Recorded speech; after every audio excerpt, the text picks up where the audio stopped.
आखिर तुम्हें आना है, जरा देर लगेगी। आखिर तुम्हें आना है, जरा देर लगेगी। हाँ, चलो तो शुरू करते हैं इसी बात से। अपने चेहरे का ये बुरा सा वो हटाइएगा और खुश एकदम से happy and enjoy and start the physics and जादुई घटनाएं। तो यहाँ पे बात कर रहे हैं हम प्रकाश वैद्युत प्रभाव की, जो कि क्लास 12 का क्या है, प्रकाश वैद्युत प्रभाव है। देखिए, हंसी मैंने पहले भी कहा है, चाहे काल्पनिक हो चाहे खुशियां क्या है, आपको ढूंढनी पड़े लेकिन लेकर आनी है जरूर, ठीक है। सामने वाले व्यक्ति को भी खुश रखना क्या होता है, काफी ज्यादा जरूरी होता है। और जोकर किसे कहते हैं ये आप जानते होंगे, जो दूसरों, जो खुद दर्द सहकर, जिसके अंदर खुद दर्द भरा है, वो दूसरों को हंसा दे, उसे क्या कहते हैं, जोकर कहते हैं, ठीक है। तो जोकर यही है, काबिलियत मानिएगा उस जोकर की, जो खुद अपने होठों के पीछे उस दर्द को छुपाए रखता है, जो आप महसूस नहीं कर सकते, सिर्फ आप उसकी क्या है, काल्पनिक और उसकी आपको हंसाने का जो प्रयास कर रहा है, उन कोशिशों को ही देख सकते हैं, ठीक है। तो इतनी गहराई में जाने की आपको कोई आवश्यकता नहीं है।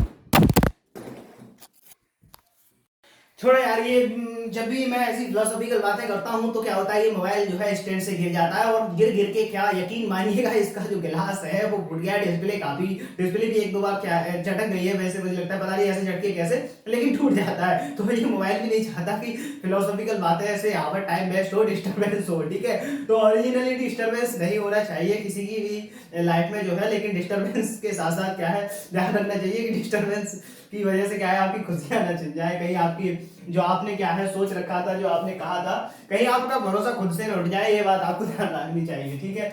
तो चलिएगा कि अपनी जुबान के पक्के रहिएगा।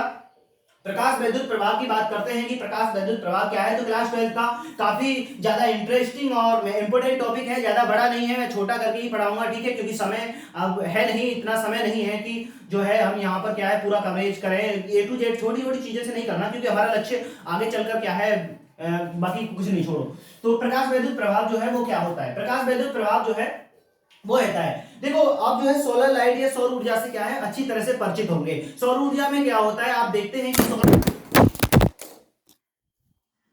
सॉरी सॉरी सॉरी यार, जब भी मैं ऐसी बातें करता हूँ फिलोसॉफिकल, तो ये मोबाइल भाई साहब गिर जाता है यहाँ से।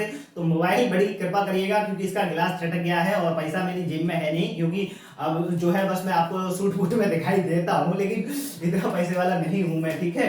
अपनी औकात क्या है, इतनी सी है, अभी अभी इतनी सी औकात है अपनी, ज्यादा नहीं है, तो इतनी सी औकात में इतना सही रहना है। तो ऐसा है, बुरा मत सोचिएगा, ये मोबाइल क्या है फूटता है। तो फिलोसॉफिकल बातों को बंद कर देते हैं, ठीक है, फिलोसॉफिकल बातें बंद करते हैं और प्रकाश वैद्युत प्रभाव की बात करते हैं। तो प्रकाश वैद्युत प्रभाव क्या है, क्लास 12 का एक इंपोर्टेंट टॉपिक है, बहुत ज्यादा शानदार और इंटरेस्टिंग टॉपिक है, जो कि क्या होता है बोर्ड एग्जाम में भी कई बार पूछा गया है, लेकिन ज्यादा नहीं लिखवाएंगे इसमें, क्योंकि कम ही लिखवाएंगे, ज्यादा लिखवाना क्या है उचित नहीं समझता मैं। तो जितना हमारा यहाँ तक रिलेशन होगा, इतना रिलेटेड रहेगा, वहां तक की बातें हम क्या है यहाँ पे करने वाले हैं, ठीक है। तो ये सारी चीजें हैं। तो प्रकाश वैद्युत प्रभाव जो होता है वो आप ये समझिए, शुरुआत हम यहाँ से करते हैं कि आपने देखा होगा सौर ऊर्जा, क्या देखी है आपने, सौर ऊर्जा देखी है, सोलर पैनल देखा होगा। तो सौर ऊर्जा के लिए क्या करते हैं, छत पे सोलर पैनल लगा देते हैं, और सोलर पैनल जो होता है वो कैसे काम करता है, जब उसपे क्या करता है, किसी निश्चित आवृत्ति का प्रकाश जब उसपे गिरता है तो उसमें क्या बनती है, विद्युत धारा बनती है। तो उसमें क्या बनती है, विद्युत धारा बनती है। कभी आपने सोचा कि धूप के गिरने से उस पर विद्युत धारा कैसे बन गई, नहीं ना, आप तो कभी सोचेंगे नहीं, क्यों, क्योंकि नहीं ना, वो जादुई घटना है, वो शक्तियां हैं, कौन सी शक्तियां हैं, वो शक्तियां हैं जिनको क्या बोलते हैं, आध्यात्मिक शक्तियां होती है। वो कौन सी होती है, आध्यात्मिक शक्तियां की, ये कोई मतलब अनहोनी अनजानी कहीं क्या है घटना है, इसमें कोई वो नहीं, इसका कोई तोड़ नहीं है, मतलब इसमें कोई कुछ नहीं कर सकता, बस प्रकाश गिरेगा बिजली बनेगी, ठीक है। ऐसा नहीं है, इसका भी व्याख्या है, इसके बारे में भी हम जानते हैं, क्योंकि विज्ञान आज की दृष्टि से इतना आगे बढ़ा हुआ है कि हर चीज का तोड़ है, चाहे वो आध्यात्मिक हो चाहे वैज्ञानिक हो, कुछ ही रहस्य ऐसे हैं जिन पर क्या है विज्ञान काबू नहीं पा पाया है। तो चलिएगा यहां से बात करते हैं कि प्रकाश विद्युत प्रभाव जो है वो क्या होता है, तो आपने ये तो समझ गए कि मैं प्रकाश विद्युत प्रभाव की बात कर रहा हूं और साथ ही सोलर पैनल की बात कर रहा हूं, तो सौर ऊर्जा से इसका कहीं ना कहीं तो लेना देना होगा। तो सौर ऊर्जा जो होती है, जब भी उसमें क्या होता है, धूप आती है सुबह को, तो क्या होता है वहां पे आप देखते हैं कि विद्युत धारा उसमें बनना शुरू हो जाती है, लेकिन रात को ऐसा नहीं होता। तो धूप में क्या होता है, उस पर प्रकाश जब जब गिराएंगे तब तब क्या होता है, उसमें से विद्युत धारा बनती है। तो इसी घटना को हम क्या कहते हैं, प्रकाश विद्युत प्रभाव कहते हैं, अगर आप जनरली आप इसे समझना चाहते हैं तो। लेकिन अगर आप इसे हमारे यूपी बोर्ड एग्जाम यानी दृष्टिकोण विज्ञान की भाषा में अगर आप समझेंगे, फिजिक्स की भाषा में से समझेंगे, तो इसके लिए क्या है, आपको इसको पढ़ना पड़ेगा।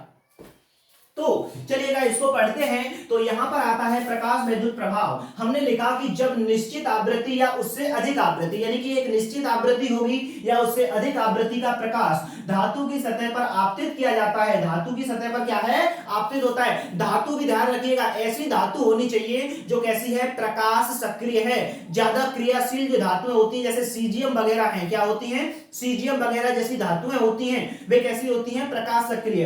तो जब निश्चित आवृत्ति या उससे अधिक आवृत्ति का प्रकाश धातु की सतह पर आपतित किया जाता है, तो धातु के पृष्ठ से इलेक्ट्रॉनों का उत्सर्जन होने लगता है। तो जब उस पर भी प्रकाश गिरता है तो उसकी सतह से क्या होता है, इलेक्ट्रॉनों का उत्सर्जन होने लगता है, उसमें से इलेक्ट्रॉन निकल के क्या होते हैं, बाहर जाने लगते हैं। तो धातु पर क्या होता है, इलेक्ट्रॉनों का उत्सर्जन होने लगता है। इस घटना को प्रकाश विद्युत प्रभाव कहते हैं तथा उत्सर्जित इलेक्ट्रॉनों को प्रकाश इलेक्ट्रॉन कहते हैं। इस घटना को हम क्या कहते हैं, इस घटना को कहते हैं हम प्रकाश विद्युत प्रभाव। और जो उत्सर्जित होते हैं इलेक्ट्रॉन, उनको हम क्या कहते हैं, उनको कहते हैं प्रकाश इलेक्ट्रॉन। क्या कहते हैं, प्रकाश इलेक्ट्रॉन। ठीक है, तो मैं आपको समझाता हूं। ये हमारा क्या हुआ, सौर ऊर्जा का पैनल। ये हमारा क्या हुआ, सौर ऊर्जा का पैनल। यहां पे क्या गिरा, इस पे प्रकाश गिरा। क्या गिरा, इस पे प्रकाश। जब इसमें से प्रकाश गिरेगा तो इसमें जो इलेक्ट्रॉन होंगे वो निकल के कहां चले जाते हैं, बाहर चले जाते हैं। तो उसमें से क्या होने लगता है, इलेक्ट्रॉनों का उत्सर्जन होने लगता है। ठीक है, क्या होने लगता है, इलेक्ट्रॉनों का उत्सर्जन होने लगता है। अब एक बात बताओ, जब इसमें से इलेक्ट्रॉन निकलेंगे तो ये कैसी हो जाएगी, चादर पॉजिटिव हो जाएगी ना, कैसी हो जाएगी, पॉजिटिव हो जाएगी। ठीक है, तो चादर कैसी हो गई, पॉजिटिव हो गई। चादर कैसी हो गई, पॉजिटिव हो जाती है। अब ये चादर कैसी हो जाती है, पॉजिटिव हो गई। तो यहां पर एक बात ध्यान रखिए, ये पॉजिटिव हो गई। अब इससे एक तार ले जाइएगा इस प्लेट से। अब एक प्लेट कहां से ले आओ, जमीन से ले आओ या नेगेटिव ले आइएगा। नेगेटिव जमीन, ये पॉजिटिव है, तो इसके सापेक्ष अगर किसी उदासीन चीज से इसका संपर्क कराएंगे तो वो नेगेटिव मानी जाएगी। तो ये पॉजिटिव हो गई, ये क्या हो गई, नेगेटिव हो गई। तो क्या समझ में आता है, तो यहां पे ये समझ में आता है, ये पॉजिटिव और ये क्या हो गई, नेगेटिव हो गई। तो जब हम यहां पर पॉजिटिव और नेगेटिव बना देंगे तो यहां पर लगा देंगे हम एक प्यारा सा क्या, बल्ब, जो कैसा दिखता है, बैंगन जैसा दिखता है। ठीक है, बैंगन जैसा ही दिख रहा है ना, तो जो कैसा दिखता है, बैंगन जैसा दिखता है। तो यहां पर क्या होगा, वो बल्ब जलने लगेगा। जलने लगेगा ना, क्यों, क्योंकि इसमें से इलेक्ट्रॉन निकले, ये पॉजिटिव हो गया, नेगेटिव से लिया, पॉजिटिव नेगेटिव, तो बिजली बन गई, विद्युत धारा का क्या हुआ, प्रवाह हुआ। क्योंकि आवेश के प्रवाह को हम क्या कहते हैं, विद्युत धारा कहते हैं। क्योंकि आवेश के प्रवाह को हम क्या कहते हैं, विद्युत धारा कहते हैं। ओके, चलिएगा, तो यहां पर आप ये समझ गए कि इसको हम क्या कहते हैं, प्रकाश विद्युत प्रभाव कहते हैं। कि जब किसी धातु की सतह पर कोई निश्चित आवृत्ति या उससे अधिक आवृत्ति का प्रकाश आपतित किया जाता है तो उसमें से इलेक्ट्रॉन उत्सर्जित होने लगते हैं। इस परिघटना को प्रकाश विद्युत प्रभाव कहते हैं। और इन उत्सर्जित इलेक्ट्रॉनों को हम क्या कहते हैं, प्रकाश इलेक्ट्रॉन कहते हैं। और इस प्रकार उसमें बहने वाली जो धारा होती है उसको हम प्रकाश विद्युत धारा कहते हैं। आप चाहें तो ये भी जोड़ लें, उसको हम क्या कहते हैं, प्रकाश विद्युत धारा कहते हैं। ठीक है, क्या कहते हैं, प्रकाश विद्युत धारा कहते हैं। तो नोट कर, ये हो गया। अब बात ये आती है कि जो प्रकाश विद्युत प्रभाव है या प्रकाश विद्युत उत्सर्जन है, उसके नियम क्या हैं, किस तरीके से जो है वो प्रकाश विद्युत उत्सर्जन यहां पर होता है। ठीक है, तो एक बार आप इसे पॉज करके हाई क्वालिटी में लाके नोट कर लें। ठीक है, कर लिया। अब यहां पे अब हम क्या करें, मैं उसको ऊपर वाले को इरेज कर दूंगा। ठीक है, ऊपर वाले को क्या कर दूंगा, इरेज कर दूंगा, तो समझा पाऊंगा। ठीक है, तो प्रकाश विद्युत उत्सर्जन के क्या है, नियम है। देखिए, लेनार्ड और मिल्टन दो वैज्ञानिक हुआ के, लेनार्ड और कौन, मिल्टन। लेनार्ड और मिल्टन ने प्रकाश विद्युत प्रभाव पे बहुत सारे क्या है, रिसर्चेस किए, बहुत सारी रिसर्च की। जब यहां पे इन्होंने क्या किया, बहुत सारी क्या की, रिसर्च की। तो जब रिसर्च की तो इसका मतलब क्या निकल के आता है, इन्होंने रिसर्च की और रिसर्च करके इन्होंने कुछ नियम बनाए, किसने, लेनार्ड ने और मिल्टन ने। तो यहाँ पे हम मान के चलते हैं क्या है, एक प्रकाश वैद्युत प्रभाव दिखाने वाली एक प्लेट है, धातु की सतह है ये। अब यहां पर इस पर क्या गिरेंगे, प्रकाश गिरेगा, क्या गिरेगा, प्रकाश। प्रकाश को मैं ये दिखा रहा हूं और इसको एच म्यू लिख देता हूं, ठीक है, क्या लिख देता हूं, एच म्यू। वो आगे बताऊंगा एच म्यू क्यों लिखा हुआ है, ठीक है। उससे पहले प्रकाश की तरंगे नहीं है अब ये, ठीक है, ऐसे करके आती है अनुदैर्ध्य तरंगों के रूप में, तो एच म्यू आ रहा है, यानी प्रकाश इस पे क्या हो रहा है, गिर रहा है, ठीक है। तो प्रकाश विद्युत उत्सर्जन के नियम, पहला नियम क्या है, पहला नियम यह है कि किसी प्रकाश सुग्राही धातु की सतह से इलेक्ट्रॉनों के उत्सर्जन की दर धातु की सतह पर आपतित प्रकाश की तीव्रता के समानुपाती होती है। यानी कि इसके अंदर से इलेक्ट्रॉनों के उत्सर्जन की दर धातु की सतह पर आपतित प्रकाश की तीव्रता के समानुपाती होती है।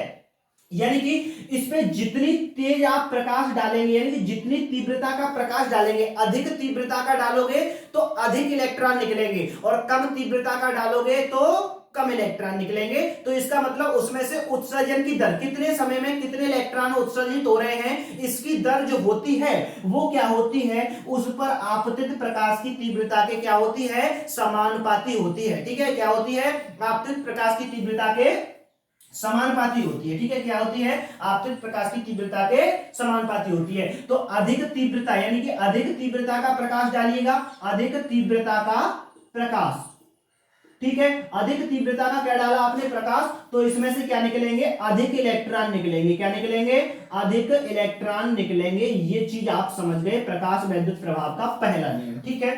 दूसरा, उत्सर्जित इलेक्ट्रॉनों की अधिकतम गतिज ऊर्जा आपतित प्रकाश की तीव्रता पर निर्भर नहीं करती।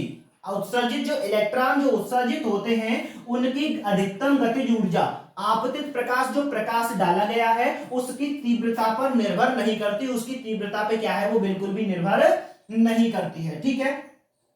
तो बेटा यहाँ पे बात क्या समझ में आती है, यहाँ पे बात ये समझ में आती है कि आप इस पर, इसमें से क्या होगा, जब इस पे प्रकाश गिरेगा तो इसमें से क्या है, इलेक्ट्रॉन निकल के भागेगा, क्या निकल के भागेगा, इसमें से इलेक्ट्रॉन भागेगा, और जब भागता है तो उसमें क्या होती है, गतिज ऊर्जा होती है।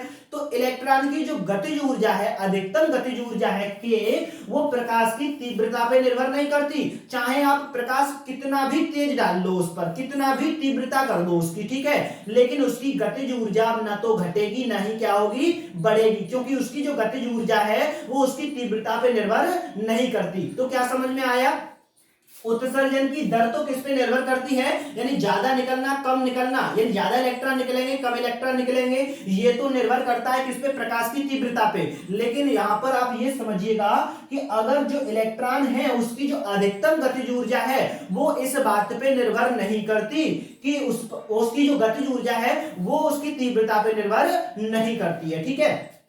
दूसरा पॉइंट हो गया। तीसरा पॉइंट, धातु की सतह से उत्सर्जित इलेक्ट्रॉनों की अधिकतम गतिज ऊर्जा आपतित प्रकाश की आवृत्ति बढ़ाने पर बढ़ती है। तो हमने कहा कि उसकी जो गतिज ऊर्जा है इलेक्ट्रॉन की वो तीव्रता पे निर्भर नहीं करती, तो निर्भर किस पे करती है, तो निर्भर करती है वो आपतित प्रकाश की आवृत्ति पे, क्योंकि इसमें लिखा धातु की सतह से उत्सर्जित इलेक्ट्रॉनों की अधिकतम गतिज ऊर्जा आपतित प्रकाश की आवृत्ति बढ़ाने पर बढ़ती है। यानी आपतित प्रकाश की आवृत्ति अगर आप बढ़ाएंगे तो इलेक्ट्रॉनों की क्या होगी, गतिज ऊर्जा बढ़ेगी, ठीक है। तो जो उनकी गतिज ऊर्जा है वो किस पे निर्भर करती है, आवृत्ति पे। 3 पॉइंट हुए। पहला पॉइंट कि उत्सर्जन की दर तीव्रता पे निर्भर करती है, ज्यादा निकलना कम निकलना इसे दर कहते हैं, तो ये तीव्रता पे निर्भर करती है, लेकिन उसकी जो गतिज ऊर्जा है वो तीव्रता पे निर्भर नहीं करती। तीसरा पॉइंट, तीव्रता उसकी आवृत्ति पे निर्भर करती है, ठीक है।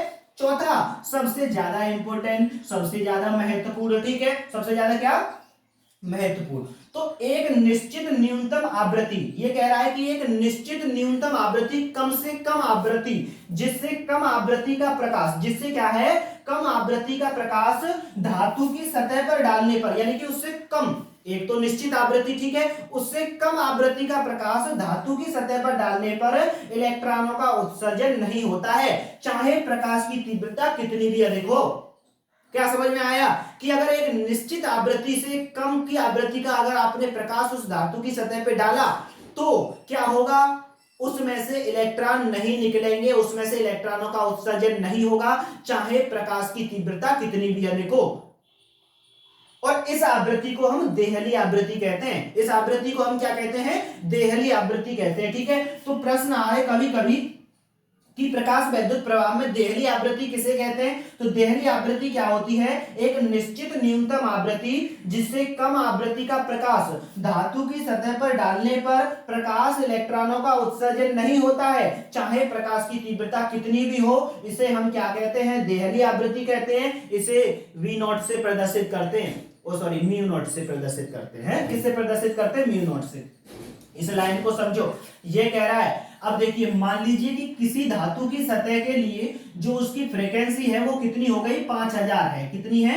5000 हर्ट्ज। यानी कि अगर आपने प्रकाश उस धातु की सतह पर ले, मान के चले अंदाजे से, उसकी सतह पे मान के आपने 5000 हर्ट्ज का प्रकाश उस पर डाला, तो उसमें से क्या हो रहे हैं? इलेक्ट्रॉन निकल रहे हैं। और आपने 6000 का डाला तो भी उसमें से क्या है? इलेक्ट्रॉन निकल रहे हैं। लेकिन जब आपने कितने का डाला? 4900 का डाला। कितने का डाला? 4900 का, यानी 5000 से कम का कर दिया आपने। जब आप उसे 5000 से कम का कर दोगे तो देखते हैं कि उसमें से फिर इलेक्ट्रॉन नहीं निकलते हैं। तो इसका मतलब क्या हुआ? ये वो कम से कम आवृत्ति है जितनी आवृत्ति का प्रकाश वहां पे आपको डालना पड़ेगा। किसका डालना पड़ेगा? अगर प्रकाश वैद्युत प्रभाव अगर आपको कराना है तो क्या होगा? इतनी आवृत्ति का प्रकाश तो क्या है? आपको कम से कम उस पर डालना होगा, कम से कम उस पर डालना ही होगा। ठीक है, चलिएगा, तो उस पर क्या होगा? कम से कम डालना ही होगा। तो 5000 हर्ट्ज ये क्या हो गई? उसके लिए देहली आवृत्ति हो गई। क्या हो गई? देहली आवृत्ति। देहली का मतलब समझते हैं? ये होती है देहरी। क्या होती है? ये घर की देहरी, कि घर की देहरी से निकले तो घर से बाहर, और घर की देहरी के भीतर तो भीतर। तो हम भी देहली पे टकरे हुए हैं, ना तो गया ना आया, पूरी तरह से देहली पे। तो देहली पे क्यों पड़े हो भाई? या तो घर से बाहर जाओ या घर से अंदर रहो, हैं? तो देहली पे खड़ा होने का मतलब हम ना तो घर के अंदर ना घर के बाहर। ठीक है, तो ये 5000 वही है। अगर 5000 से ज्यादा का डाला, अगर 5000 का डाला या 5000 का डाला तो उसमें से प्रकाश इलेक्ट्रॉन निकलेंगे। अगर 5000 से जरा सा भी कम किया आपने तो उसमें से इलेक्ट्रॉनों की उत्सर्जन नहीं होगा, चाहे प्रकाश की तीव्रता आप कितनी भी कर दीजिएगा। तो इस आवृत्ति को हम क्या कहते हैं? देहली आवृत्ति कहते हैं। क्या कहते हैं इसको? देहली आवृत्ति कहते हैं। उम्मीद करता हूं यहां तक की बातें सभी क्लियर हो गई होंगी आपकी। ठीक है, देहली यही होती है चीज कि इससे कम पर क्या होता है? ये काम बिल्कुल भी यहाँ पे नहीं होता है। ठीक है, ये हो गया आपका प्रकाश वैद्युत प्रभाव हो गया, उत्सर्जन हो गया, नियम आप समझ गए सभी ना। अब इन पे क्या हो गया? नियम आप जो है समझ गए हैं। ठीक है, मैं कुछ बताने वाला था यहाँ पे भूल गया। चलो कुछ नहीं, यहाँ तक की बात जो है कंप्लीट हुई, नोट कर लिया आपने। ठीक है, चलिएगा तो आगे बढ़ते हैं यहाँ पर कि यहाँ पर ऐसा क्या होता है, इनके नियम की व्याख्या, मतलब ये जो नियम बने हैं इनकी व्याख्या कैसे करें, कैसे इस घटना को समझाएं कि प्रकाश वैद्युत प्रभाव कैसे होता है और क्यों इनकी जो उत्सर्जन की दर है वो किस पे निर्भर करती है? तीव्रता पे। लेकिन इनकी गतिज ऊर्जा किस पे निर्भर नहीं करती है? उसकी तीव्रता पे निर्भर नहीं करती है। साथ ही इसमें हम क्या समझे हैं? साथ ही हम ये समझ पाए हैं कि उसके अंदर जो उसकी गतिज ऊर्जा है वो क्या होता है? एक किस पे निर्भर करती है? आवृत्ति पे निर्भर करती है। लेकिन देहली आवृत्ति से कम कि वहां पर आवृत्ति डालने पर प्रकाश इलेक्ट्रॉन उत्सर्जित नहीं होते हैं। तो इन सारी चीजों की व्याख्या हम कैसे करें, कैसे करके इस बात को समझाएं? तो बड़ी कंफ्यूजन थी कि इस बात को कैसे कैसे करके समझाया जाए। ठीक है, तो आइएगा यहां पर यहां पर अब हमारा टॉपिक बनेगा आइंस्टीन का प्रकाश वैद्युत समीकरण। क्या समझेंगे हम? यहां पर पढ़ेंगे अब आइंस्टीन कर लिया आइंस्टीन। ठीक है, आइंस्टीन का प्रकाश वैद्युत समीकरण। ठीक है, आइंस्टीन का प्रकाश वैद्युत समीकरण। ठीक है, तो आइंस्टीन का प्रकाश वैद्युत समीकरण क्या है और किस चीज के संबंध में है और क्या ये कहना चाहता है, इस बात को समझें। अब इतना तो आप समझ गए थे कि इसके कुछ नियम हैं। इन नियमों को समझाने के लिए हमें कुछ ना कुछ तो होना चाहिए जिनसे इन सारे नियमों को क्या है हम यहाँ पे समझ सकें। ठीक है, तो यहाँ पे हम क्या है उन सारे नियमों को क्या है समझने का प्रयास करेंगे। तो यहां पे आप देखिएगा, यहां पे तीव्रता की और उसकी बात की गई है। क्या आप जानते हैं कि जो सोलर प्लेट होती है वो कैसे चलती है? धूप में चलती है। और उस पर प्रकाश पड़ता है तो क्या होती है? उसमें विद्युत धारा बनती है। क्या मैं उस पर टॉर्च मार दूं तो उसमें विद्युत धारा बनेगी? बताओ, बनेगी? नहीं बनेगी।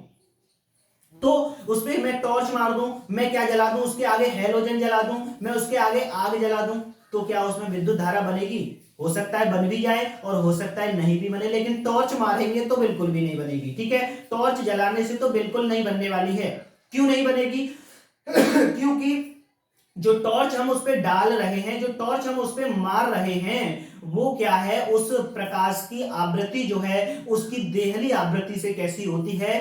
कम होती है। तो आप चाहे कितनी भी टॉर्च जला लेना उस पे, लेकिन उसमें से प्रकाश इलेक्ट्रॉन नहीं निकलेंगे। उसे निकालने के लिए हमें एक निश्चित आवृत्ति यानी देहली आवृत्ति से अधिक की ऊर्जा चाहिए, प्रकाश चाहिए। तो लेकिन हाँ, अगर हमारा प्रकाश कैसा है? वहां पे देहली आवृत्ति से अधिक का है। ठीक है, तो प्रकाश जितना ज्यादा डालोगे उतने ही ज्यादा इलेक्ट्रॉन उसमें से निकलेंगे। तो देखते होंगे कि अभी धूप धीमी है तो बिजली कैसी बन रही है? कम। लेकिन जब धूप तेज हो जाती है तो बिजली कैसी बनती है? उसमें ज्यादा बनती है। ठीक है, तो अब हम पढ़ने वाले हैं क्या? आइंस्टीन का प्रकाश वैद्युत समीकरण।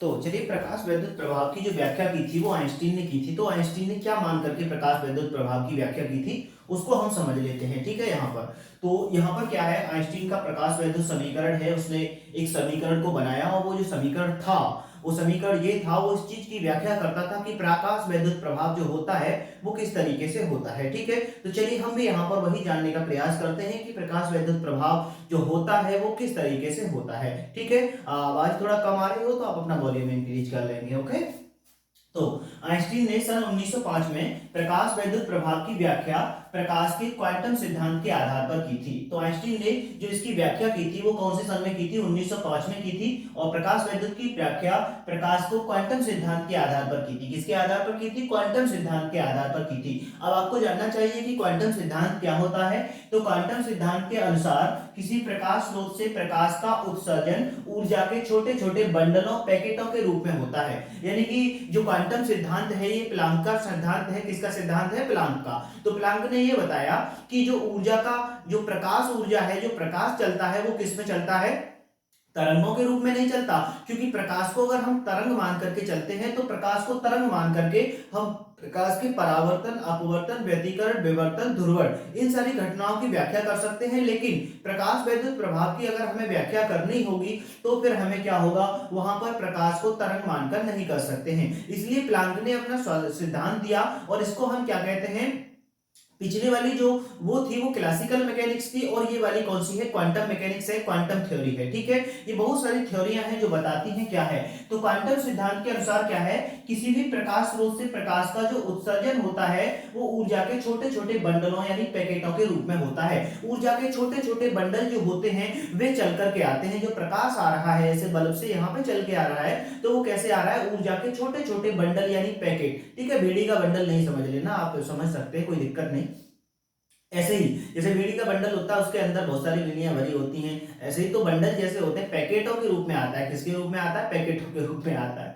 हंसी नहीं, तो छोटे छोटे बंडलों या पैकेटों के रूप में आता है। ठीक है, जिन्हें फोटान कहते हैं। जिनको क्या कहते हैं? फोटान कहते हैं। प्रत्येक फोटान की एक ऊर्जा होती है जिसे हम E बराबर एच म्यू कहते हैं। ठीक है, प्रत्येक फोटान से संबंधित क्या होती है? एक ऊर्जा होती है। प्रत्येक फोटान एक ऊर्जा रखता है अपने संबंधित। वो संबंध ऊर्जा कितनी होती है? E बराबर एच म्यू होती है। जहां H क्या है? प्लांक नियतांक है और म्यू नॉट क्या है? वहां पर प्रकाश की आवृत्ति है। ठीक है, जहां पर H क्या होता है? प्लांक नियतांक है और म्यू नॉट क्या होती है? प्रकाश की आवृत्ति होती है। ठीक है, या म्यू नॉट कह सकते हैं या म्यू कह सकते हैं। तो ये क्या था? प्रकाश का क्वांटम सिद्धांत था, जो कि क्या है? आइंस्टीन ने इस सिद्धांत के आधार पर व्याख्या की कि जो प्रकाश है वो किसमें चलता है? ऊर्जा के बंडलों के रूप में चलता है और प्रत्येक बंडल की जो ऊर्जा होती है वो कितनी होती है? ई बराबर एच म्यू होती है। इसे वी नहीं म्यू पढ़ते हैं। क्या पढ़ते हैं? म्यू पढ़ते हैं। तो ई बराबर कितनी होती है? एच म्यू होती है। तो यहाँ पर म्यू क्या है? प्रकाश की आवृत्ति होती है। क्या होती है? प्रकाश की आवृत्ति। ठीक है, चलिए आगे बात करते हैं।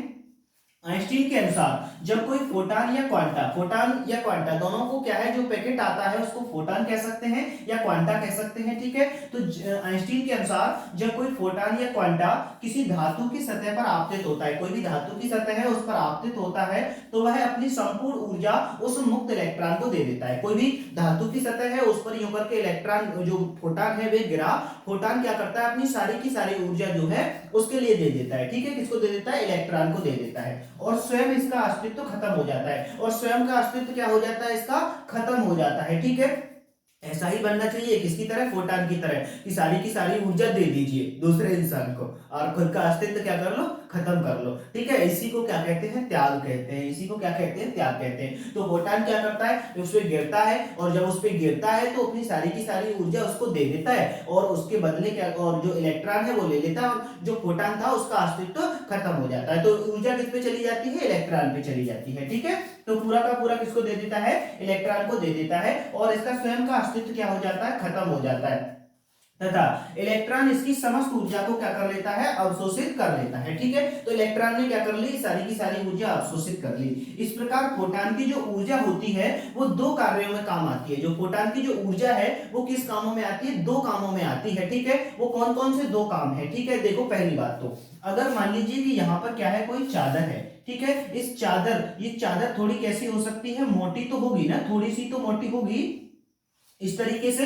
जैसे कोई पतली चादर है या आपकी मेज की जो वो होती है, प्लेट जैसी होती है, तो उसके अंदर मान लीजिए कि इसके अंदर अगर कोई इलेक्ट्रॉन बैठा हुआ है, किसके, इसके क्या है, अंदर बीचों बीच में ऐसे करके नीचे की साइड में कोई इलेक्ट्रॉन है, तो जब इस पर कोई फोटान इस तरीके से गिरेगा, इस पर एच म्यू क्या है, कोई फोटान गिरेगा, तो वो फोटान क्या करेगा, अपनी सारी ऊर्जा उस इलेक्ट्रॉन को दे देगा। अब इलेक्ट्रॉन की जो ऊर्जा है, इलेक्ट्रॉन क्या करेगा उस ऊर्जा का, या फिर जो फोटान की ऊर्जा थी वो किन कामों में आती है, वो दो कामों में आ जाती है। कौन कौन सा, पहला काम तो ये होता है इलेक्ट्रॉन को धातु के अंदर से धातु की सतह तक लाने में, जिसे हम क्या कहते हैं, कार्यफलन कहते हैं।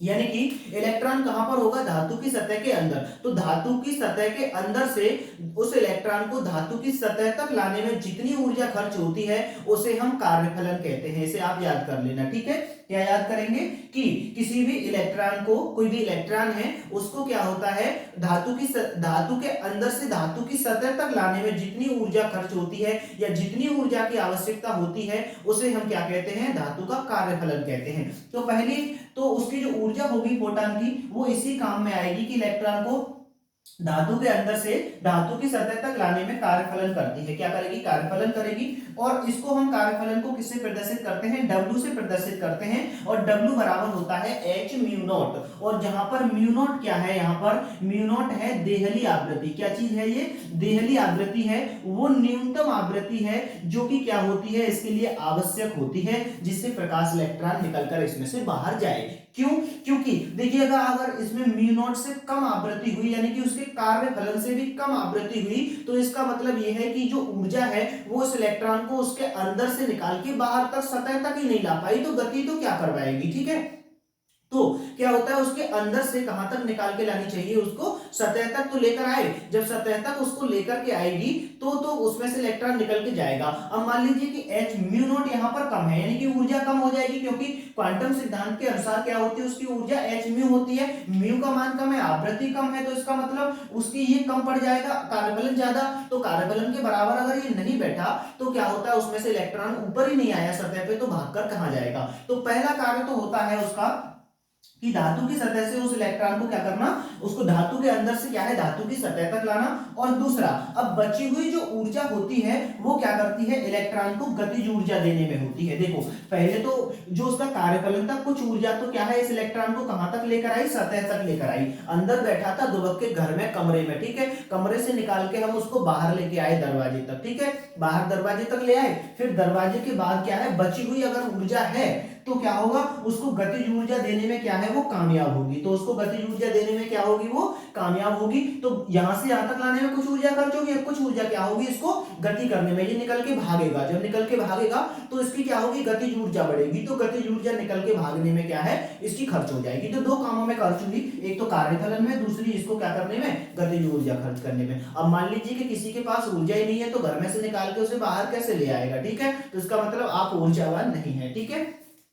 तो ऊर्जा अगर नहीं है तो क्या होगा, फिर इस तरीके के कार्य वहां पर नहीं हो सकते हैं। ठीक है, यहां तक तो आपने नोट कर लिया था, नहीं किया तो पीछे पॉज करके नोट करें। ओके, तो इस चीज को क्या है नोट कर लेंगे कि आइंस्टीन का क्या है प्रकाश वैद्युत समीकरण है। अभी और आगे बढ़ाते हैं कि दो कामों में ऊर्जा खर्च हुई तो फिर आइंस्टीन का वो समीकरण जो बना वो क्या था और किस तरीके से बनेगा और क्या होगा उसका अर्थ। ठीक है, चलो तो यहां पर अभी मैं इसको इरेज करता हूं, क्या करता हूं, इरेज करता हूं। ठीक है, तो यहां पर अब देखिएगा, अब कोई भी जो फोटॉन था उस पर ऊर्जा कितनी थी, उसकी ऊर्जा थी h म्यू, क्या थी, h म्यू थी। फोटॉन की ऊर्जा कितनी, h म्यू। वो कौन कौन से दो कार्यों में, एक तो W यानी कार्यफलन में खर्च हो जाएगी और बची हुई जो ऊर्जा है वो उसकी अधिकतम गतिज ऊर्जा यानी ज्यादा से ज्यादा कितनी गतिज ऊर्जा कर सकता है उसमें खर्च हो जाएगी। तो यहां पर कितने में खर्च हो जाएगी, वो K मैक्सिमम, यानी K मैक्सिमम का मतलब अधिकतम गतिज ऊर्जा में खर्च हो जाएगी। तो जो फोटॉन की ऊर्जा है वो किसके बराबर बैठेगी, कार्यफलन के बराबर। ठीक है, ये क्या है, कार्यफलन है, क्या है, कार्यफलन, और ये क्या है, इसकी अधिकतम गतिज ऊर्जा। ठीक है, क्या है ये, इसकी अधिकतम गतिज ऊर्जा। ठीक है, तो h म्यू बराबर यहां पर देखिएगा आप W बराबर आप क्या लिखते हैं, h म्यू नॉट लिखते हैं, क्या लिखते हैं, h म्यू नॉट लिखते हैं, और K बराबर यहां पर क्या हो गया, K मैक्सिमम यानी कि अधिकतम गतिज ऊर्जा। ठीक है, अगर मैं K मैक्सिमम को इधर ले आऊं और इस h म्यू नॉट को इधर भेज दूं तो क्या हो जाएगा, देखो अब इस h म्यू नॉट को क्या करिएगा, आप इधर ले आइएगा, तो h म्यू और इधर हो गया माइनस का h म्यू नॉट और बराबर हो गया K मैक्सिमम। ठीक है, अब इसको थोड़ा सीधा करके लिख देते हैं, तो K मैक्सिमम बराबर कितना हो जाएगा यहाँ पर h म्यू, और सॉरी यहाँ पे h mu naught, h mu minus क्या हो जाएगा, h म्यू नॉट हो जाएगा। ठीक है, तो K मैक्सिमम बराबर यहाँ पर कितना हो गया आपका, वो हो गया आपका h कॉमन निकाल लीजिए, और यहाँ पर बचा क्या, म्यू, और माइनस का क्या हुआ, म्यू नॉट। ठीक है, और इसी को हम क्या कहते हैं, आइंस्टीन का प्रकाश वैद्युत समीकरण कहते हैं। अब अधिकतम जो गतिज ऊर्जा जो होती है वो क्या होगी, mv मैक्सिमम स्क्वायर होगी, क्या होगी वो 1/2 mv मैक्सिमम स्क्वायर। ठीक है, मैं इस v को ऐसे बना देता हूं, ये वेलोसिटी वाला है। ठीक है, कौन सा वाला है, वेलोसिटी वाला, और ये इधर जो बने हुए हैं ये क्या है, म्यू है, ये क्या है, म्यू है। ओके, यहां तक क्या हो गए, म्यू हो गए। तो 1/2 mv स्क्वायर होती है ना गतिज ऊर्जा, तो 1/2 mv मैक्सिमम लगा दिया, यानी कि अधिकतम गतिज ऊर्जा है, क्योंकि द्रव्यमान नहीं बदलता, बदलेगा तो कौन बदलेगा, उसका वेग बदलेगा। ठीक है, इस वाले समीकरण को हम क्या कहते हैं, आइंस्टीन का प्रकाश वैद्युत समीकरण कहते हैं। ठीक है, तो समीकरण नंबर जो भी आपका बनेगा आप उसे बना दीजिएगा, यहाँ पे समीकरण नंबर 1 बना दीजिएगा, यहाँ पे समीकरण नंबर 2 बना दीजिए। ठीक है, तो यहाँ पर क्या लिख लेंगे आप कि समीकरण नंबर 2 को ही आइंस्टीन का प्रकाश वैद्युत समीकरण कहते हैं। क्या कहते हैं, आइंस्टीन का प्रकाश वैद्युत समीकरण कहते हैं, आइंस्टीन का प्रकाश वैद्युत समीकरण कहते हैं। ठीक है, इसको ही क्या कहेंगे हम, आइंस्टीन का प्रकाश वैद्युत समीकरण कहा जाता है। ठीक है, इसको ही क्या कह देते हैं, आइंस्टीन का प्रकाश वैद्युत समीकरण। इसी को आधार मान करके क्या होता है, हम जो है प्रकाश वैद्युत प्रभाव के नियमों की व्याख्या कर सकते हैं। ठीक है, इसी को मान करके, क्या मान करके, इसी को मान के, तो इसको क्या है आगे नोट कर लें, और मैं फिर जो है आगे इसके नियमों की क्या है व्याख्या करता हूं, इसके नियमों की क्या करता हूं, व्याख्या। ओके, चलिएगा, तो अभी आपने समझा कि ये तो हमने क्या निकाल लिया, आइंस्टीन का प्रकाश वैद्युत समीकरण निकाल लिया है। ठीक है, आइंस्टीन का प्रकाश वैद्युत समीकरण हमने निकाल लिया, तो यहां पर अब उसके नियमों की व्याख्या कर देते हैं कि किस तरीके से वहां पर बिजली आवृत्ति काम करती है, किस तरीके से क्या होता है और किस तरीके से कौन सी चीजें नहीं होती है। ठीक है, देखो मेरी बात सुनो, आपको क्या करना होगा, पढ़ाई के लिए मेरे वीडियोस के अलावा आपको क्या है unsolved paper, model paper, book या फिर अन्य कहीं स्रोत से भी क्या है अपने ज्ञान को बढ़ाना होगा। ऐसा कहना गलत होगा कि मेरी जो पढ़ाई है वो परिपूर्ण है, पूर्ण है, मैं ऐसा नहीं कह सकता कभी भी। क्यों नहीं कहूंगा, क्योंकि यह एक क्लासरूम वीडियो नहीं है। अगर क्लासरूम वीडियो भी होता, अगर क्लासरूम भी होता तो भी मैं यही कहता कि आपको और भी चीजों से पढ़ना चाहिए, क्योंकि पेपर का पैटर्न कोई पता नहीं कैसा आएगा कैसा नहीं आएगा, कभी टफ आ जाता है कभी सरल आ जाता है।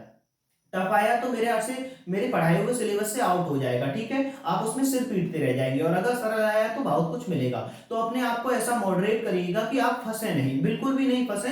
आप जो है मेरी पढ़ाई से भी लाभान्वित हों और अन्य जो पढ़ाइयां की हैं उनसे भी लाभान्वित हों। मेरे वीडियोस जो मेरी पढ़ाई है आपको इतना सफल बनाएगी, इतना कारगर बनाएगी कि आप जो है अपनी बुक्स और अपनी जो अन्य चीजें हैं उनको समझ पाने में बहुत ज्यादा आसानी करेंगे, वरना आप भटक जाएंगे। अगर आप डायरेक्टली पढ़ने बैठे तो भटक जाएंगे, लेकिन ये इस तरीके से लाभान्वित करेंगे, और साथ ही बोर्ड एग्जाम्स में भी क्या है मिलेंगे, ऐसी कोई बात नहीं है कि नहीं मिलेंगे। लेकिन हाँ, 7 सेटों में से बहुत सारे सेट्स में मिलेंगी हमारी पढ़ाई हुई चीजें, लेकिन कभी कभी ऐसा भी हो जाता है कि पढ़ाई हुई चीजों में से केवल क्या होता है 60 से 70% चीजें मिलती हैं, मिलती तो ज्यादा भी हैं लेकिन आप उनको समझ नहीं पाएंगे, आप पता नहीं कर पाएंगे। तो भगवान से प्रार्थना कीजिएगा कि आप ऐसा, आपके साथ ऐसा ना हो, आपको ऐसा पेपर ना मिले, क्योंकि आपका एक पेपर कठिन आना है, यूपी बोर्ड एग्जाम में आता है वो एक पेपर कठिन, तो वो आउट ऑफ सिलेबस सा रहता है, मतलब आउट ऑफ सिलेबस भी नहीं, थोड़ा सा टिपिकल रहता है, ये मानी हुई बात है, हर कोई एग्जामिनर ये बता देगा, हर कोई टीचर यही बताएगा, ठीक है।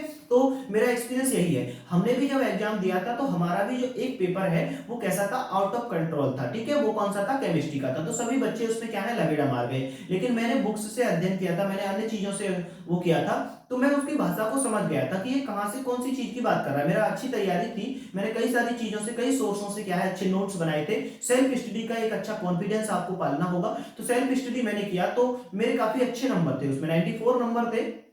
2 नंबर जो है प्रैक्टिकल में मेरे एक अध्यापक ने कम कर दिए थे, 30 में से मुझे 30 नहीं दिए थे, 28 दिए थे, ठीक है, तो वरना 96 हो जाते। तो वो टीचर भी क्या था, खुद पर बड़ा आश्चर्यचकित था जब मैं उनके सामने गया अपना शील्ड वगैरह लेने, या जब पुरस्कृत किया जाता है तब, तो वो मुझसे थोड़ा सा सर पका के बात कर रहे थे कि मैंने नहीं किया, वो गलती से कंप्यूटर से हो गया होगा। तो खुद को ऐसा बनाइएगा कि सामने वाला व्यक्ति क्या है, खुद को अपने आप को कमजोर समझने की कोशिश करे, लेकिन ऐसा भी नहीं करिएगा कि आपकी वजह से कोई इंसान क्या है कमजोर समझे आपको, या फिर क्या है पूरी तरह से गलत ही समझ ले, ऐसा नहीं करना चाहिए, ऐसी जिदें नहीं पालनी चाहिए, ठीक है। कंप्रोमाइजन और अपने आप को क्या है, मतलब मेहनत इतनी खामोशी से कीजिए कि सफलता शोर मचा दे, और हर चीज में क्या है आपको बैलेंस करके रहना होगा। मैं अपना समझ करके आपको क्या है बहुत सारी गाइडेंस और बहुत सारी चीजें देता हूँ, ऐसी इसमें कोई दो राय वाली बात नहीं है, ठीक है। चलिए, तो प्रकाश वैद्युत प्रभाव की हम यहाँ पे व्याख्या कर लेते हैं, क्या कर लेते हैं, प्रकाश वैद्युत प्रभाव जो है उसकी व्याख्या कर लेते हैं, ठीक है। प्रकाश विद्युत प्रभाव, प्रकाश विद्युत जो प्रभाव है, ठीक है, प्रकाश विद्युत प्रभाव के नियमों की, प्रभाव के नियमों की व्याख्या, ठीक है, उनकी व्याख्या कर लेते हैं, उनको समझा देते हैं, ठीक है। तो यहां पर हमने पढ़ा 1/2 mv मैक्सिमम स्क्वायर, ठीक है, मैक्स स्क्वायर ऐसे पढ़ा हमने, और वो किसके बराबर होता है, वो बराबर होता है आपका h mu minus mu naught, ठीक है, ऐसे करके होता है, सही है। तो यहाँ पे पहला नंबर तो ये है कि जो प्रकाश की जो उसकी अधिकतम गतिज ऊर्जा है, हमने यहाँ पे एक नियम ये पढ़ा था कि उनकी जो अधिकतम गतिज ऊर्जा है वो किस पे निर्भर नहीं करती है, उसकी तीव्रता पे निर्भर नहीं करती है। क्या इस समीकरण में आपको कहीं पे तीव्रता दिखाई दे रही है, नहीं दिखाई दे रही है ना, तो इसका मतलब क्या है, वो उसकी तीव्रता पर निर्भर नहीं करेगी। इस समीकरण में तीव्रता कहीं पर दिखाई दे रही है प्रकाश की, नहीं, तो यहां पर लिखेंगे आप उपयुक्त समीकरण में क्या है, उपयुक्त समीकरण में आपको सिखाना चाहता हूं कि आप खुद कैसे पढ़ें, खुद कैसे लिखें। उपयुक्त समीकरण में प्रकाश की तीव्रता, प्रकाश की तीव्रता पद नहीं है, तीव्रता पद नहीं है, अतः अतः इलेक्ट्रॉनों की अधिकतम गतिज ऊर्जा, इलेक्ट्रॉनों की अधिकतम गतिज ऊर्जा, अधिकतम गतिज ऊर्जा क्या होगा, इलेक्ट्रॉनों की अधिकतम गतिज ऊर्जा प्रकाश की तीव्रता पर निर्भर नहीं करती है, प्रकाश की तीव्रता पर निर्भर नहीं करती है। समीकरण से हमको पता चल रहा है तीव्रता पर निर्भर नहीं करती है, इसलिए ये समीकरण जो है सफल है, निर्भर नहीं करती है, क्योंकि इसमें बिल्कुल फिक्स बात निकल के आई है कि वहां पे जो नियम थे उसके आधार पे हमें पता चल रहा है कि इस पे तीव्रता पे निर्भर नहीं करती है, ठीक है। नंबर दूसरा, यहाँ पे आप क्या देख रहे हैं कि 1/2 mv मैक्स स्क्वायर बराबर किसके है, म्यू माइनस म्यू नॉट, यानी कि प्रकाश की आवृत्ति के बराबर है, प्रकाश की आवृत्ति की क्या है, समानुपाती है। अगर मैं यहां से h हटा दूं तो प्रोपोर्शनल का चिन्ह आ जाएगा, तो बराबर का चिन्ह लगा के मुझे यहाँ पर क्या लगाना पड़ेगा, h लगाना पड़ेगा, ठीक है। तो यहां पर है कि उपयुक्त समीकरण से क्या है, उपयुक्त समीकरण में, उपयुक्त समीकरण में, ठीक है, अधिकतम गतिज ऊर्जा क्या होती है, अधिकतम गतिज ऊर्जा, अधिकतम गतिज ऊर्जा, गतिज ऊर्जा प्रकाश की आवृत्ति के समानुपाती है, प्रकाश की आवृत्ति के क्या है, समानुपाती है, आवृत्ति के समानुपाती है या नहीं है, है, क्योंकि मैंने वहां h लगा रखा है इसलिए बराबर लगाया हुआ है, समानुपाती है। अतः आवृत्ति बढ़ाने पर, अतः आवृत्ति को अगर आप बढ़ाएंगे, ठीक है, आवृत्ति बढ़ाने पर, आवृत्ति बढ़ाने पर क्या होगा, आवृत्ति बढ़ाने पर गतिज ऊर्जा बढ़ेगी। क्या होगा? गतिज ऊर्जा बढ़ेगी। बढ़ेगी या नहीं बढ़ेगी? क्योंकि वो क्या है, उसके डायरेक्टली प्रोपोर्शनल है। गतिज ऊर्जा बढ़ेगी, ऐसा आप क्या है यहाँ पे समझ लेंगे। ठीक है, गतिज ऊर्जा क्या करेगी? बढ़ेगी। नंबर तीसरा यहाँ पर क्या आता है? नंबर तीसरा आता है 1/2 mv में स्क्वायर हो गया। अगर मान लीजिए कि म्यू नॉट का मान क्या है, इस आवृत्ति से कम है। म्यू नॉट का मान क्या है यहाँ पर? ये जो आवृत्ति यहाँ पे डाली गई है म्यू वाली, अगर इसका मान इससे कम हुआ, ठीक है, अगर मान लीजिए कि म्यू नॉट का मान तो कितना है 5 और म्यू का मान कितना है 4 है, ठीक है, तो इसका मतलब 4 में से 5 जाएंगे तो उत्तर किसका आएगा? माइनस का आएगा। किसका आएगा? माइनस का बचेगा। 4 में से 5 गया तो इसका मतलब इसकी जो गतिज ऊर्जा होगी वो कैसी आएगी? नेगेटिव आएगी। कैसी आएगी? नेगेटिव आएगी। तो इसका मतलब है कि उसमें से इलेक्ट्रॉन नहीं निकलेगा, यानी गतिज ऊर्जा उसकी पॉजिटिव नहीं है। जब गतिज ऊर्जा पॉजिटिव नहीं है तो इलेक्ट्रॉन फिर गति कहां से करेगा? तो इलेक्ट्रॉन की गति करने की कोई संभावना यहाँ पर नहीं है। ठीक है, तो यहां पर लिखेंगे यदि म्यू का मान, ठीक है, यदि म्यू का मान म्यू नॉट से कम हो, म्यू नॉट से कम हो, तब अधिकतम गतिज ऊर्जा, तब अधिकतम गतिज ऊर्जा का मान, गतिज ऊर्जा का मान ऋणात्मक होगा। तब अधिकतम गतिज ऊर्जा का मान जो होगा वो कैसा होगा? ऋणात्मक होगा। ठीक है, कैसा मान होगा उसका? ऋणात्मक मान होगा। अतः उसमें से इलेक्ट्रॉन नहीं निकलेंगे। अतः उसमें से इलेक्ट्रॉन उत्सर्जित नहीं होंगे। अतः उसमें से क्या होगा? इलेक्ट्रॉन बिल्कुल भी उत्सर्जित नहीं होंगे। इलेक्ट्रॉन उत्सर्जित नहीं होंगे। जब उसमें से इलेक्ट्रॉन उत्सर्जित नहीं होंगे, ठीक है, ठीक है, और इस V नॉट को क्या कहते हैं? V नॉट को हम देहली आवृत्ति कहते हैं। क्या कहते हैं? देहली आवृत्ति कहते हैं। क्यों? क्योंकि इससे कम जो आवृत्ति होती है उस पर क्या होता है, यहाँ पर उससे कम की आवृत्ति पर प्रकाश, उसमें से क्या, जो प्रकाश इलेक्ट्रॉन है इसमें से बिल्कुल भी उत्सर्जित नहीं होंगे। क्यों? क्योंकि इसकी जो मात्रा है, इसका जो मान है वो कैसा हो जाएगा? नेगेटिव हो जाएगा। कैसा हो जाएगा? नेगेटिव हो जाएगा। ठीक है, अब यहां तक की बात क्या है आप नोट कर लीजिएगा, और आपका जो लेसन है वो लगभग क्या है? खत्म हो गया है। लगभग कैसा हो गया? खत्म हो गया। क्योंकि इसमें क्या आएगा? प्लैंक का क्वांटम सिद्धांत आएगा। तो प्लैंक का क्वांटम सिद्धांत मैंने आपको समझा दिया है। क्या है प्लैंक का क्वांटम सिद्धांत? इसी में बता दिया है मैंने कि प्लैंक के क्वांटम सिद्धांत के अनुसार जो प्रकाश चलता है वो किसमें चलता है? ऊर्जा के छोटे छोटे पैकेटों में चलता है, और प्रत्येक फोटॉन की ऊर्जा जो होती है वो hν होती है। कितनी होती है? hν होती है। और जब ये फोटॉन किसी धातु की सतह या किसी चीज पर गिरता है तो इसका स्वयं का अस्तित्व खत्म हो जाता है, और ये क्या करता है? अपनी समस्त ऊर्जा उसको दे देता है। इस तरीके से आपको लिखना होगा वहां पर प्लैंक का क्वांटम सिद्धांत। ठीक है, अब बात एक चीज और रह जाती है इसमें, वो होता है निरोधी विभव। ठीक है, क्या होता है? निरोधी विभव। ठीक है, ये वो वाला निरोधी नहीं है जैसा आप सोच रहे होंगे। ठीक है, तो ऐसा नहीं है निरोधी विभव। हाँ, क्या है? निरोधी विभव। तो निरोधी विभव क्या होता है? यानी कि एनोड को दिया गया, एनोड को दिया गया वह अधिकतम ऋणात्मक विभव, एनोड को दिया गया वह अधिकतम ऋणात्मक विभव जिसके लिए प्रकाश वैद्युत धारा का मान शून्य होता है। ठीक है, प्रकाश वैद्युत धारा का मान क्या होता है? शून्य होता है। उसे निरोधी विभव कहते हैं। ठीक है, उसे क्या कहते हैं? निरोधी विभव कहते हैं। अब निरोधी विभव किसके बराबर होता है ये आपको जानना चाहिए। निरोधी विभव कहते हैं, निरोधी विभव जो होता है वो किसके बराबर होता है? इलेक्ट्रॉनों की अधिकतम गतिज ऊर्जा के बराबर होता है। किसके बराबर होता है? इलेक्ट्रॉनों की अधिकतम गतिज ऊर्जा के बराबर क्या होगा? निरोधी विभव होगा। ठीक है, किसके बराबर होगा? इलेक्ट्रॉनों की अधिकतम गतिज ऊर्जा के बराबर होता है। तो निरोधी विभव किसके बराबर होता है? निरोधी विभव बराबर होता है जी आपका, किसके बराबर होता है? EV नॉट के बराबर होता है। किसके बराबर होता है? EV not. यहाँ V नॉट क्या है? यहाँ पर ये आपका V नॉट क्या है? यहाँ पर जो निरोधी विभव है उसे कैसे करके प्रदर्शित करते हैं? हम V नॉट से प्रदर्शित करते हैं। ठीक है, V नॉट क्या है? यहाँ पर निरोधी विभव है। ठीक है, अब निरोधी विभव और अधिकतम गतिज ऊर्जा में संबंध क्या है? अधिकतम विभव और निरोधी इसमें संबंध है ये होती है इसकी क्या, अधिकतम गतिज ऊर्जा, ठीक है, अधिकतम गतिज ऊर्जा है ये, और वो बराबर किसके होती है, ईवी नॉट के, जहां वी नॉट क्या है, निरोधी विभव है, और ये अधिकतम गतिज ऊर्जा होती है बराबर 1/2 mv, यहाँ पर जो वेलोसिटी वाला है क्या है, वेलोसिटी वाला मैक्सिमम स्क्वायर, ठीक है, बराबर किसके होगा, ईवी नॉट के, ठीक है। अब 1/2 mv मैक्स स्क्वायर आप किसके बराबर भी रख सकते हैं, H mu minus mu naught के बराबर भी रख सकते हैं, और बराबर कर सकते हैं क्या, ई वी नॉट, ठीक है। ये वोल्टेज के लिए है, ये क्या है, वोल्टेज यानी विभव है, ये क्या है, विभव है, ये क्या है, आवृत्ति है, ये क्या है, आवृत्ति है, और ये क्या है, वेग है, ये क्या चीज है, वेग है। अंतर समझ रहे हैं ना, तो इस चीज को क्या है आप एक बार नोट कर लें, ठीक है। फिर हम कुछ न्यूमेरिकल्स करा देते हैं।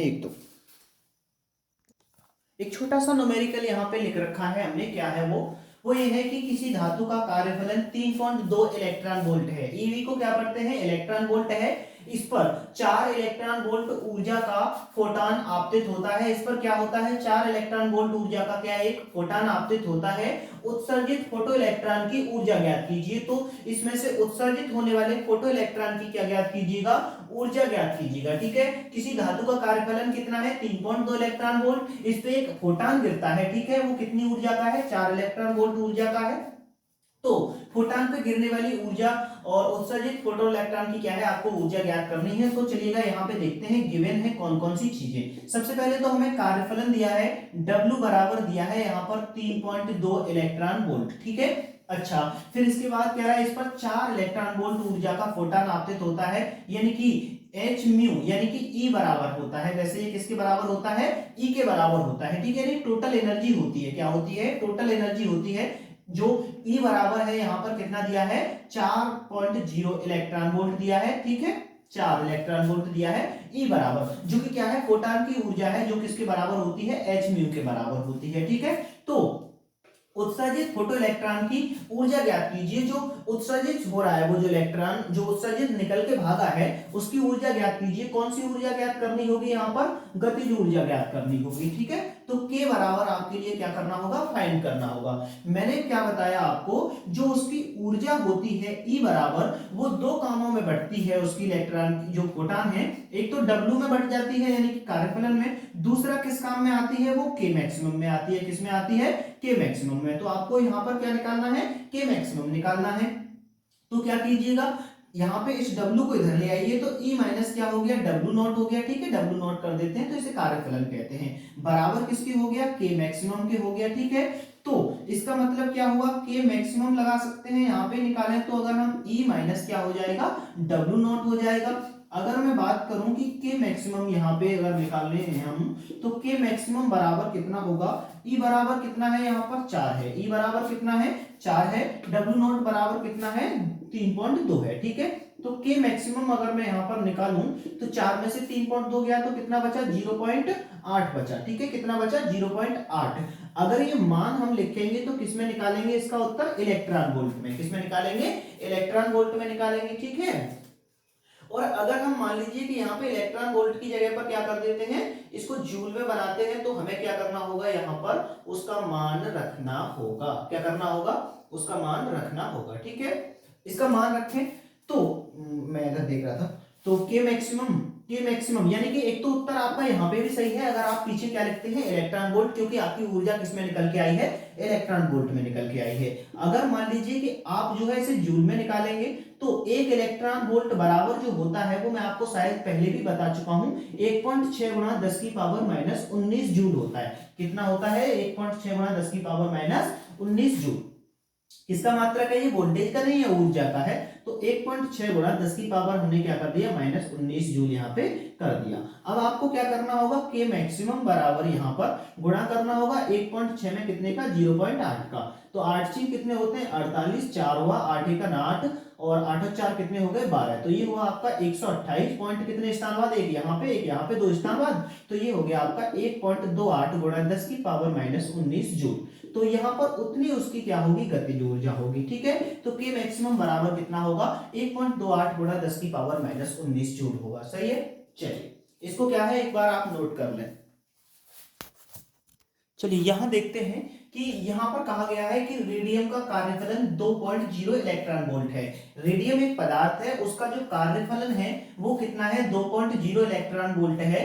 तो ज्ञात कीजिए कि क्या 7000 एंगस्ट्रॉम का प्रकाश जो होगा वो उसमें से इलेक्ट्रॉन को निकाल पाएगा? क्या 7000 एंगस्ट्रॉम वाला जो प्रकाश है जिसकी तरंगदैर्घ्य कितनी है, 7000 एंगस्ट्रॉम है, वो क्या इसमें से इलेक्ट्रॉन को बाहर निकाल पाएगा या नहीं निकाल पाएगा, ये आपको बताना है। ठीक है, चलिएगा। तो इसको बताने के लिए सबसे पहले तो गिवन है क्या क्या चीजें, वो चीजें कर लिख लेते हैं। W बराबर, यहाँ पर W नॉट कितना दिया गया है, 2.0 इलेक्ट्रॉन वोल्ट यानी कि 2 इलेक्ट्रॉन वोल्ट। और यहाँ पर आपको लैम्डा दिया गया है कितना, 7000 एंगस्ट्रॉम। कितना दिया गया है, 7000 एंगस्ट्रॉम। अगर मैं इसको मीटर में चेंज करूं तो 7000 गुणा कितना हो जाएगा, ये 10 की पावर माइनस का 10 हो जाएगा। कितना हो जाएगा, 10 की पावर माइनस का 10 हो जाएगा। ठीक है, इतना ही होता है, 10 गुणा यहाँ पे क्या हो जाएगा, 10 की पावर माइनस 10 हो जाएगा। ठीक है, अब देखो यहाँ पे क्या गिर रहा है, प्रकाश गिर रहा है। क्या गिर रहा है, प्रकाश। जो फोटान यहाँ पे गिर रहा है, हमें ये पता होना चाहिए कि उस फोटान की ऊर्जा कितनी है। फोटान जो गिर रहा है उसकी तरंगदैर्घ्य कितनी है, 7000 एंगस्ट्रॉम। लेकिन हमें तरंगदैर्घ्य से कोई लेना देना नहीं, हमें पता होनी चाहिए उसकी ऊर्जा। अगर उसकी ऊर्जा इस कार्यफलन से ज्यादा है तो उसमें से इलेक्ट्रॉन निकलेगा, अगर कार्यफलन से कम है तो इलेक्ट्रॉन नहीं निकलेगा। क्यों? क्योंकि कार्यफलन वो ऊर्जा होती है जो उसको अंदर से कहां तक लाने में व्यय होती है, सतह तक लाने में व्यय होती है। अगर उतनी है तो सतह तक ला पाएगा, नहीं कम है तो सतह तक भी नहीं ला पाएगा, अंदर ही रह जाएगा।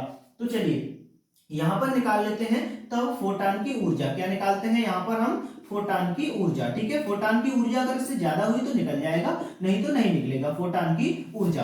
अब E बराबर क्या होता है, एच म्यू बताया मैंने। फोटान की जो ऊर्जा होती है वो E बराबर एच म्यू होती है, लेकिन आपको तो म्यू यहाँ पे नहीं दिया, लैम्डा दिया है, तो एच रखिएगा। म्यू बराबर होता है सी बट्टे लैम्डा। क्या होता है, म्यू बराबर सी बट्टे लैम्डा होता है। ठीक है, चलिएगा। E बराबर क्या होता है, यहाँ पे H क्या है, यहाँ पर H होता है प्लांक नियतांक। क्या होता है, प्लांक नियतांक होता है। ठीक है, अब इसका जो मान है वो कितना होता है, इसका नाम मान होता है 6.67 गुणा 10 की पावर माइनस का 34 होता है। ठीक है, प्रकाश का इस C का वैल्यू, ये C क्या है, प्रकाश की चाल है, तो 3 गुणा 10 की पावर 8 होती है। लैम्डा का मान दिया है यहाँ पर आपको 7000, ठीक है, गुणा 10 की पावर कितना, माइनस का 10 दिया है।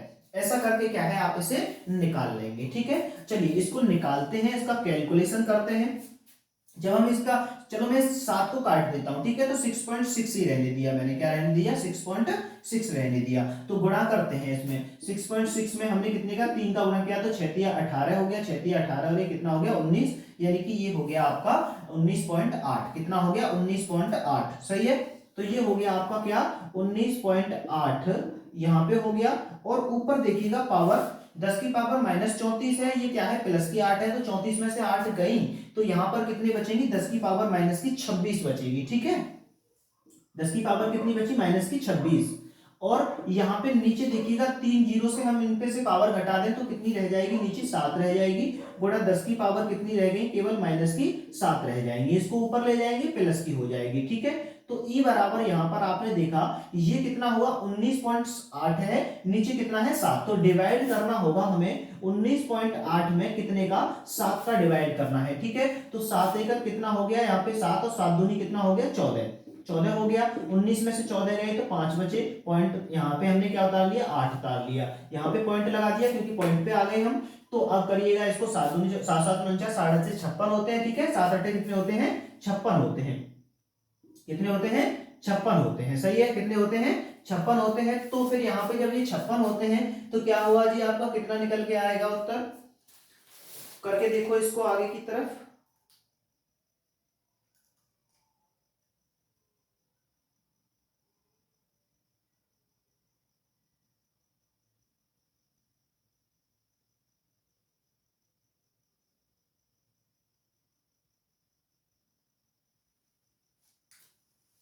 इसको करके देखिएगा तो क्या करेंगे, क्या देखेंगे हम यहाँ पे,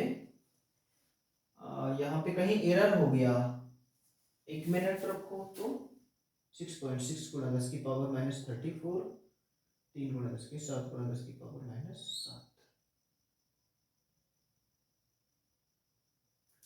इस पे कहीं एरर हो गया है, तो कहाँ और एरर हो गया इसमें, 66 में 3 का गुणा कीजिएगा तो 6 18।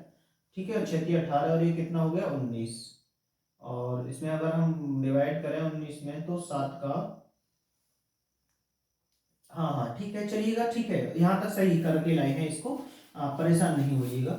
तो अभी यहाँ पे क्या है, हमने देखा कितना आया हमारा 2.8, ठीक है, और गुणा ये 10 की पावर माइनस का 26 था और ऊपर जाके क्या हो गया, प्लस का हो गया 7। अब घटेगा तो ई बराबर 2.8, ठीक है, गुणा इसमें से घटाएंगे तो कितना बचेगा, 10 की पावर माइनस का 19 बचेगा ना।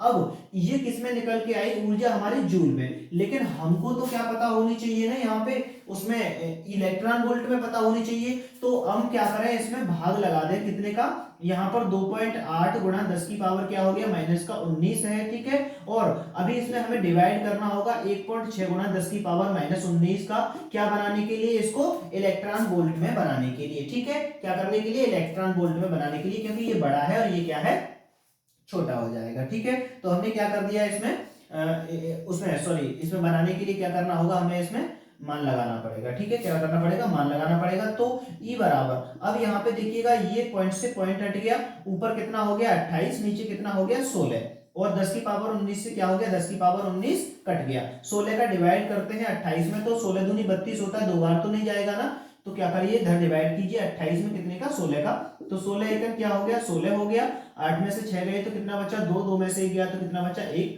ठीक है, पॉइंट लगा लीजिए, 120 हो गया, 16। अब करिएगा, अब यहाँ पर क्या करिएगा, 16 का 7, 7 6 कितने होते हैं 42, 4 7 एकम 7 और 7 और 4 कितने हो गए 11, यानी कि 112 हो गए, कितने हो गए 112, ठीक है। तो यहीं तक डिवाइड रहने देते हैं, तो कितना आया हमारा, एक तो 1.7 आया, कितना आया 1.7, यानी कि जो फोटॉन है उसकी ऊर्जा कितनी है, यहाँ पर 1.7 इलेक्ट्रॉन वोल्ट है, जबकि उस धातु का कार्यफलन कितना है, 2 इलेक्ट्रॉन वोल्ट है।